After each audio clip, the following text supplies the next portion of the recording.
Bonjour à toutes, bonjour à tous. Un nouvel épisode de l'émission Les Clés de l'Art et j'ai le plaisir aujourd'hui d'inviter Antide Vian. Antide, bonjour, bienvenue. Je vais vous laisser vous présenter. Vous êtes administrateur des monuments nationaux. Exactement, administrateur au sein des monuments nationaux. Parce qu'on ne connaît pas. En quoi ça consiste? C'est bien mystérieux. Administrateur, on pourrait dire directeur aussi, enfin le poste s'appelle administrateur. Ça consiste à gérer les monuments nationaux, donc des monuments qui sont sous la tutelle du ministère de la Culture, qui appartiennent le plus souvent à l'État, qui peuvent appartenir aussi à des collectivités territoriales, voire exceptionnellement à des propriétaires privés, et à en permettre, en assurer la conservation et en garantir l'ouverture au public afin de diffuser les connaissances. Donc ce sont des lieux historiques, comme lesquels, par exemple Villa Kérylos. Alors pour les Alpes-Maritimes, effectivement, on a la Villa Kérylos à Beaulieu-sur-Mer, l'ensemble Cap Moderne qui regroupe la Villa 1027 et le site Le Corbusier, le Trophée d'Auguste. Donc cette villa, je reviens, c'est la villa Hélène Gray, c'est ça? Hélène Gray et Jean Badovici. On ne pas oublier Jean Badovici, voilà, c'était lui l'architecte de l'histoire. Et puis le couvent franciscain de Saorge, niché au fond de la vallée de la Roya, qui est également un monument magnifique. Donc vous vous occupez de ces lieux magique et mythique, et vous avez fait intervenir l'art contemporain. Exactement, l'art contemporain, pas tout le temps. Pas tout le temps, bien sûr. Parce que l'objectif, c'est pas de partager ces monuments, mais pour les partager, on propose un certain nombre d'animations qui peuvent passer par des concerts, des expositions, et dans ces expositions, une part assez large est accordée à la création contemporaine. C'est une volonté, ce n'est pas un hasard. Il s'agit à la fois de promouvoir la création contemporaine, mais également de la faire dialoguer avec ces monuments. Je vous expliquerai évidemment pourquoi. C'est ça que j'aimerais savoir. Comment ce dialogue et pourquoi? Alors ces monuments, il faut imaginer... Alors moi j'aime bien imaginer les monuments comme une famille. Oui. Vous voyez, comme des membres de la famille. Imaginez vos grands-parents apprenant à marcher. Vos grands-parents enfants. Vos grands-parents ayant une vision de la vie qu'ils allaient avoir. Et bien, ces monuments, c'est la même chose. C'est des monuments qui ont été jeunes, qui ont été avant-gardistes dans leur temps. Et tous ont ça en commun. C'était des lieux de création. Et alors, on a tendance, peut-être, et sans doute à tort, à les reléguer dans le passé. En disant, ce sont de vieux monuments. Et on les regarde comme on les regarderait dans le rétroviseur.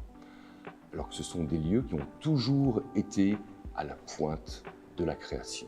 Alors, c'est leur rendre justice que de faire une place à l'art contemporain au sein de leurs murs, parce que ça permet aussi de les prolonger jusqu'à nous, et ça a été la volonté de tous ces créateurs, de tous ces architectes, non pas de se tourner vers le passé, mais d'amener le passé vers notre présent, pour le faire dialoguer et pour savoir ce que nous sommes et ce que nous allons être. Absolument, c'est très très intéressant et c'est bien de se poser cette question et justement de faire dialoguer les deux. Et le passé, c'est le présent et on prépare le futur. Et aujourd'hui, maintenant, avec tout ce monde virtuel, là aussi, j'imagine, les monuments peut-être s'inscrivent aussi dans cette nouvelle lignée. Bien sûr, c'est un outil parmi d'autres. Mais si vous voulez, le virtuel, c'est un outil qui permet une diffusion. Il y a une publication, c'est nécessaire. Publier des choses, publier un article scientifique, un article sur un sujet d'actualité, nécessaire.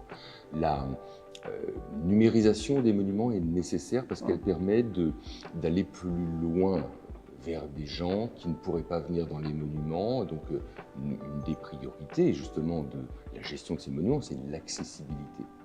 Mais la véritable expérience de visite est irremplaçable. Vous n'avez pas tous les sens mis en éveil lorsque vous êtes derrière un écran d'ordinateur. L'objectif, c'est de vous donner cette connaissance, puis surtout de donner envie de les découvrir. C'est ce que j'allais dire, de donner envie d'aller découvrir. Bien sûr, quand on rentre dans un monument, alors Moi, j'ai le privilège de rentrer le premier le matin dans les monuments. Pas tous en même temps, naturellement. Mais le son des pas sur les mosaïques de Kérilos, le son de la voix, vous allez imaginer que je parle tout seul, dans le cloître de Saorge, par exemple. C'est des expériences incroyables. Mais les monuments ont même une signature olfactive. Les yeux fermés, je pourrais vous dire dans quel monument je suis. Parce qu'en fait, c'est ça, l'expérience de visite, c'est sentir le monument, le ressentir. Par tous les sens. Exactement.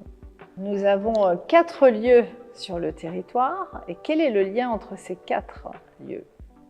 Alors, ils ont un dénominateur commun, c'est que ce sont des monuments historiques, qui sont reconnus comme un patrimoine à protéger.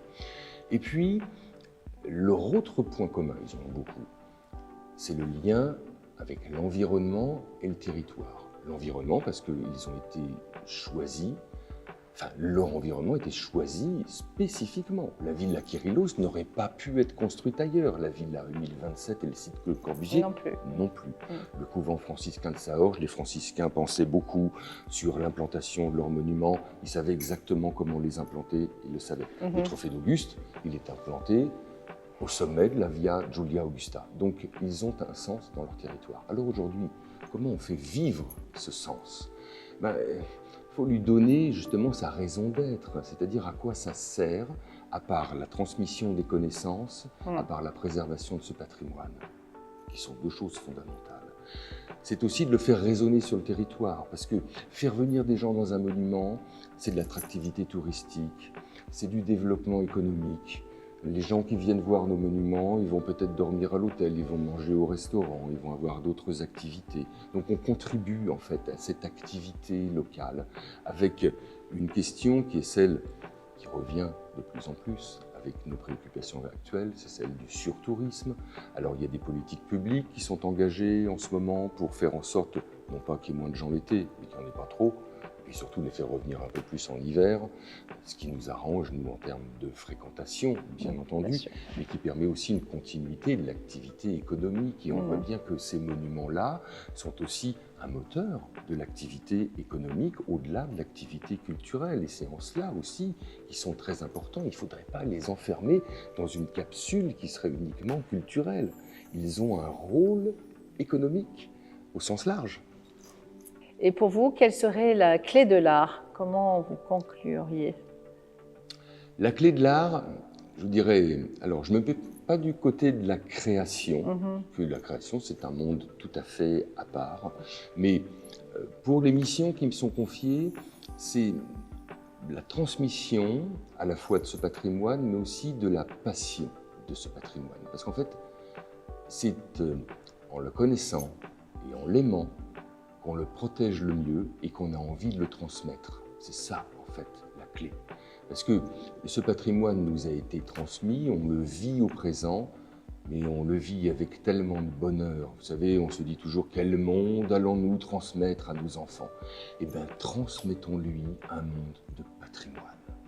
Très riche idée et je vous encourage tous à faire cela. Donc merci 1000 fois Antide de votre présence sur ce plateau et au plaisir d'aller découvrir ces lieux magiques qui font vivre aussi l'art contemporain et de voir cette résonance et cette dynamique.